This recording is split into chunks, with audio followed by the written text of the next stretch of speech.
फटाफट अंदाज में नजर डालें उससे पहले इंदौर से आ रही एक अहम खबर जिस पर नजर डालेंगे। दरअसल राजा रघुवंशी हत्याकांड मामले से जुड़ी एक बड़ी खबर आ रही है। राजा के परिवार ने 3 वकील आरोपियों के नार्को टेस्ट की मांग।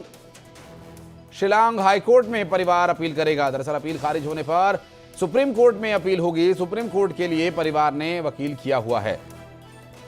आपको बता दें कि राजा रघुवंशी की हत्या के बाद से लगातार राजा के परिवार को न्याय की उम्मीद है और मिथिलेश हमारे सहयोगी इस पूरे मामले पर लगातार शुरुआत से नजर बनाए हुए हैं और बात करेंगे उनसे इस मामले में क्या अपडेट आ रहा है इस संबंध में भी। मिथिलेश, क्या राजा का परिवार अब तैयारी कर रहा है, क्योंकि अभी तक इस पूरे मामले में इन्वेस्टिगेशन इंदौर से शिलांग, शिलांग से इंदौर कड़ियों को जोड़ने की कोशिशें चल रही हैं, लेकिन अभी तक कोई कॉन्क्रीट एविडेंस या कॉन्क्रीट डिसीजन पर कोई नहीं पहुंचा है। आरोपी सिर्फ अभी जेल से पैरोल या माफ कीजिएगा जो जमानत मिल रही है नहीं मिल रही है, इन्हीं सब मामलों पर चर्चा हो रही है। कोई न्याय की ओर परिवार नहीं बढ़ पा रहा है, तो अब क्या परिवार चाहता है?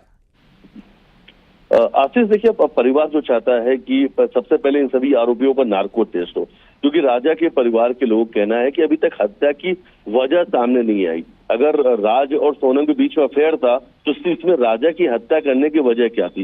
राजा ने कभी मना ही नहीं किया था, राजा के साथ में कोई पुराना रिलेशन था नहीं। अगर वो चाहती तो शुरू में राजा को उससे मना कर सकती थी शादी के लिए, फिर भी शादी किया, शादी करने के बाद में राजा की हत्या की। तो तमाम ऐसे कई सवाल हैं जिनके जवाब अभी तक नहीं मिले, एक मिस्ट्री बनी हुई है और शायद इसीलिए अभी परिवार चाहता है नार्को टेस्ट। और नार्को टेस्ट की मांग पर लेकर अब वो हाई कोर्ट जा रहे हैं। हाई कोर्ट से लेकर सुप्रीम कोर्ट तक का दरवाजा खटखटाएंगे। इसके लिए बाकायदा राजा रघुवंशी परिवार के लोगों ने 3 वकील हायर कर लिए।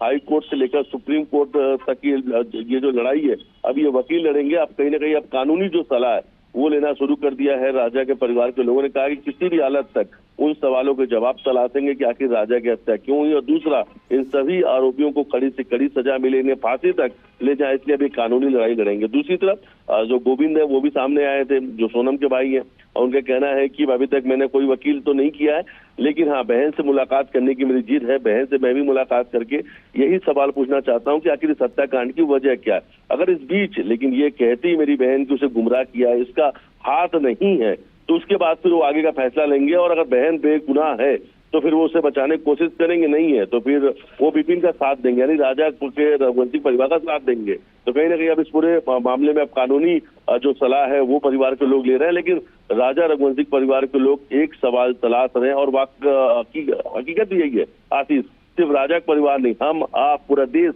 एक ही सवालों के जवाब तलाश रहा है कि राजा रघुवंशी की हत्या के पीछे की वजह क्या हो, राजा को क्यों मारा, राजा की क्यों हत्या की। और इतना दिन बीत जाने के बाद भी मिथिलेश, ये एक बहुत ही बड़ी विडंबना है कि ये अभी तक पता नहीं चल पाया कि क्यों मारा गया, क्या वजह थी। कोई बहुत बड़े शातिर अपराधी, कोई आतंकी संगठन से ताल्लुक रखने वाले लोग तो है नहीं, ये एक साधारण परिवार से ताल्लुक रखने वाले लोग हैं। तो क्या इतनी बड़ी इनकी जो क्रिमिनल मेंटालिटी है या इतने ठोस इनके इरादे हैं कि ये वो जाहिर नहीं होने दे रहे, या फिर पुलिस नहीं निकाल पा रही इनके मुंह से सच, ये सभी विषय जांच के हैं। मिथिलेश, बहुत शुक्रिया आपका इस पूरे मामले पर जानकारी देने के लिए और बातचीत करने के लिए। तो आगे भी डिटेल्स देने के लिए फिर लौटेंगे आपके पास। और देखिए, ये जो स्थिति है राजा रघुवंशी की हत्या के पीछे की वजह का ना पता चल पाना, ये एक बहुत ही गंभीर स्थिति है और बहुत ही चिंताजनक ये विषय है, क्योंकि अभी तक इस पूरे मामले में वजह स्पष्ट हो जाने न होने का तो कोई कारण नहीं है और अब तक वजह स्पष्ट हो जानी चाहिए थी, लेकिन अभी तक कुछ ऐसा नहीं हो पा रहा, जो कि चिंता का कारण बना हुआ है। और अब बढ़ेंगे आगे, फटाफट अंदाज में दिखाएंगे आपको 88 जिलों की 88 अहम खबरें।